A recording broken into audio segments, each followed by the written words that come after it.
ಕಾವೇರಿ ನೀರಿಗಾಗಿ ಕರ್ನಾಟಕ ಬಂದ್ಗೆ ಕರೆ ನೀಡಲಾಗಿದೆ. ಕರ್ನಾಟಕ ಬಂದ್ಗೆ ಮಂಡ್ಯದಲ್ಲಿ ಭಾರೀ ಬೆಂಬಲ ವ್ಯಕ್ತ ಆಗ್ತಾ ಇದೆ. ಬೆಳಗ್ಗೆಯಿಂದಲೇ ಸಂಜೆ ವೃತ್ತದಲ್ಲಿ ಪ್ರತಿಭಟನೆ ಶುರುವಾಗಿದೆ. ಬಂದ್ಗೆ ಆಟೋ ಚಾಲಕರು, ಹಲವು ಸಂಘಟನೆಗಳು ಬೆಂಬಲ ನೀಡ್ತಾ ಇದ್ದಾವೆ. ಮುನ್ನೆಚ್ಚರಿಕೆ ಕ್ರಮವಾಗಿ ಜಿಲ್ಲೆಯಾದ್ಯಂತ ಪೊಲೀಸ್ ಬಂದೋಬಸ್ತ್ ಕೂಡ ಮಾಡಲಾಗಿದೆ. ಶಾಲಾ ಕಾಲೇಜುಗಳಿಗೆ ರಜೆ ಘೋಷಣೆ ಮಾಡಿಲ್ಲ ಅನ್ನೋದು ಗೊತ್ತಾಗ್ತಾ ಇದೆ. ಕಾವೇರಿ ನೀರಿನ ವಿಚಾರವಾಗಿ ಇವತ್ತು ಕರ್ನಾಟಕ ಬಂದ್ಗೆ ಕರೆ ನೀಡಿರತಕ್ಕಂಥ ಹಿನ್ನೆಲೆಯಲ್ಲಿ ಮಂಡ್ಯದಲ್ಲೂ ಕೂಡ ಬಂದ್ಗೆ ಬೆಂಬಲ ವ್ಯಕ್ತ ಆಗಿದೆ. ಕಾವೇರಿ ಹೋರಾಟದ ಪ್ರಮುಖ ಕೇಂದ್ರ ಆಗಿರತಕ್ಕಂಥ ಮಂಡ್ಯದಲ್ಲಿ ಬೆಳಗ್ಗೆಯಿಂದಲೇ ಪ್ರತಿಭಟನೆಗಳು ಕೂಡ ಶುರುವಾಗಿದ್ದಾವೆ.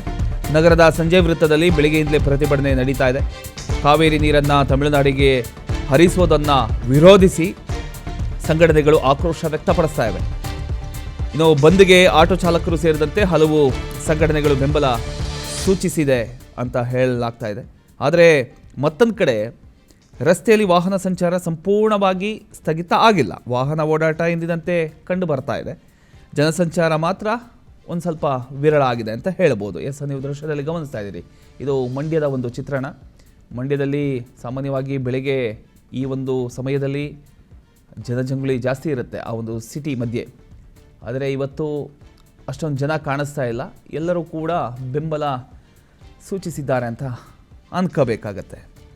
ಯಾವುದೇ ಒಂದು ಅಹಿತಕರ ಘಟನೆ ನಡೆಯದಂತೆ ಜಿಲ್ಲೆಯಾದ್ಯಂತ ಮುನ್ನೆಚ್ಚರಿಕೆ ಕ್ರಮವಾಗಿ ಬಿಗಿ ಪೊಲೀಸ್ ಬಂದೋಬಸ್ತವನ್ನು ಕೂಡ ಮಾಡಲಾಗಿದೆ. ಅದರ ಒಂದು ದೃಶ್ಯವನ್ನು ಕೂಡ ನೀವು ಗಮನಿಸ್ತಾ ಇದ್ದೀರಿ.